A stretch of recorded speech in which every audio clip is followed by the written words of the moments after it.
Fun isn't something one considers when balancing the universe, but this puts a smile on my face. What's up, SmackNPie? This is Brad back again with another video. Today, we're gonna have a discussion breakdown on the trailer for Marvel Ultimate Alliance 3, The Black Order, which is a sequel to the Marvel Ultimate Alliance series, which hasn't had a game in some time. Waru is extremely excited for this game and even wrote today's video, and he's hopeful we'll get to talk more about it in the future on SmackNPie. Now, there are two important things that you guys need to know before we begin. The first is that this is not, I repeat not, Square Enix Avengers project. This is a completely different IP. This game is being developed by Ninja Games. That was confirmed when the game was first announced. The second important thing is that this is a Nintendo Switch exclusive, which has made a lot of people mad. Waru was a little upset at first because now he'll have to go and buy a Switch. Me, on the other hand, I'm sitting here pretty with my Switch and Smash Bros at the moment. Come on guys, get on it. It's the coolest console right now. Plus, this is kind of how people reacted when Spider-Man was announced as a PS4 exclusive. So with Spider-Man on the PS4 and Alliance on the Switch, I wonder what exclusives we'll get for the Xbox. Probably none. Now, let's get to the video.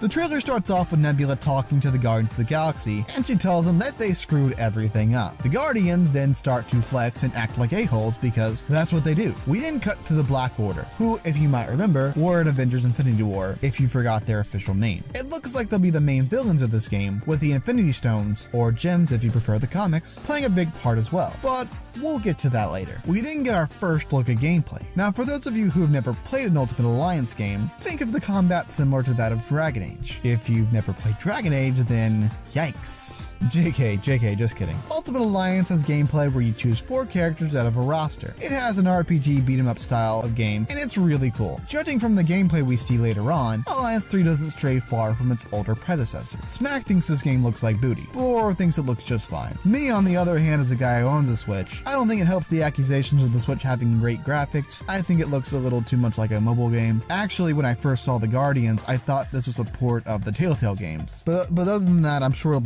be fine. It looks fun and comic booky. We then get our first look of the Avengers, and thankfully, Captain America doesn't look like the one from Marvel vs. Capcom Infinite. Looks like Nintendo learned from that one. There's then a shot of Ultron with the Mind Stone. We're going to assume it's the Mind Stone because it's yellow, and usually the Mind Stone's yellow, but it hasn't been confirmed yet for the time being. But we're gonna go with how the MCU's been doing things, since this game is clearly taking inspiration from that. We then get quick looks at Sandman and Spider-Man, which is pretty awesome. Spider-Man looks like the MCU version with his wristbands. We get a look at Sandman boss fights, which look pretty fun. Also, it looks like Rocket and Groot are gonna play as one singular character, just like in Marvel vs. Capcom Infinite. That's probably a good idea because both of them together kind of create a cool idea. They're kind of inseparable anyways. Now the next part's got Waru screaming from wherever he's at. We have Sentinels. I repeat, Sentinels showing up at the Xavier Institute or school or whatever. I'm pretty sure it's just Xavier Institute. We then get a reveal of Wolverine chopping them down. When Waru first saw this, he lost his mind. Wolverine is finally back in a Marvel console game after all these years. Now, we know it's probably because Marvel might be getting the rights to the X-Men soon, but this is still kind of a cause of celebration. Wolverine in the game is really reminiscent of how he plays in Marvel vs. Capcom 3, because of how he fights, how he moves, and how very comic booky he looks. With that, hopefully Deadpool's also a playable character. Please, Team Ninja.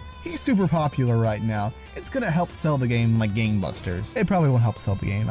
We also get quick glimpses of Ronan The Accuser, Kingpin with what looks like the Power Stone because it's glowing purple, Nebula back again in one piece, and we also have our first look at Green Goblin with the Time Stone. I hope this game has a lot of Spider-Man villains. Spider-Man has such a rich rogues gallery, it's just hard not to want to use his villains. We also get our first look at a possible new character. Now, some people are speculating that this could just be a new version of Sentinel or even Apocalypse, but to Waru, it looks like a new character.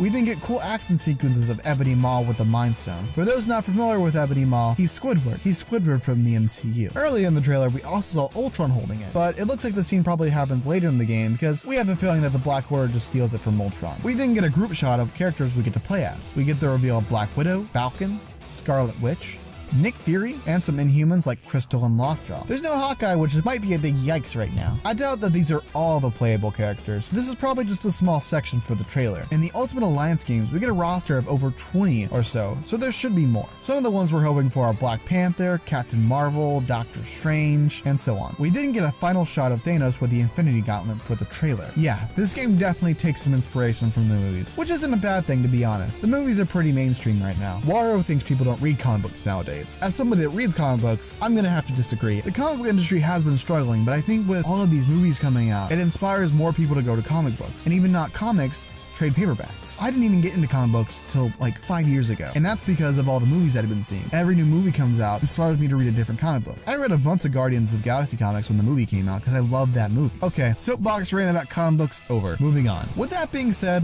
that's it for today's video. There's so much Marvel hype recently. We got this trailer, the very next day we got the trailer for Avengers 4. There's also that Silver Lining DLC for Spider-Man. Thank you, Nintendo. Thank you for bringing this franchise back. Waru is upset that you pulled into Bayonetta and made it exclusive for your console. He'll forgive you soon though, I'm sure of it. If you enjoyed today's video and want to see more, make sure you like the video and share it with your friends. Share it with your grandma, share it with your brothers, share it with your boss. Unless it's got bad language, then don't share it with your boss. Unless your boss likes that, then by all means go for it. If you haven't already and want to become an official SmackNPie member, go ahead and find that link somewhere down below. I hope you guys have an awesome day. This is Brett signing out.